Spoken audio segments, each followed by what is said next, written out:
ఈరోజు మా అమలాపురం లక్ష్మి గారు స్వయంగా చేసిన చెరువు చేపల పులుసు ఎలా ఉందో టేస్ట్ చూసేసి ఎలా చేయాలో చూసేద్దాం.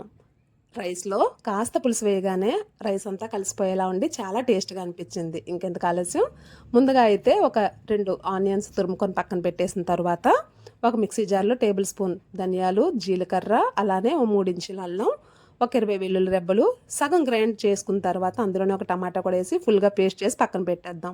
వెడల్పాటి బౌల్ తీసుకొని అందులో ఒక 6 టేబుల్ స్పూన్స్ ఆయిల్ వేసి ఒక 5 పచ్చిమిర్చి, తురుముకున్న ఆనియన్, అలానే మసాలా పేస్ట్ కూడా వేసేసి కాస్త వేగేటప్పుడు 1/2 టేబుల్ స్పూన్ పసుపు, ఇంకా రుచికి సరిపడా ఉప్పు, 2 టేబుల్ స్పూన్స్ వరకు కారం వేసేసి అలానే క్లీన్ చేసుకున్న చేప ముక్కలను కూడా వేసేసిన తర్వాత మనకు సరిపడా పులుపు, నేనైతే ఇక్కడ ఒక పెద్ద నిమ్మ సైజు చింతపండుని తీసుకొని ఆ పులుపు తీసివ్వడం జరిగింది.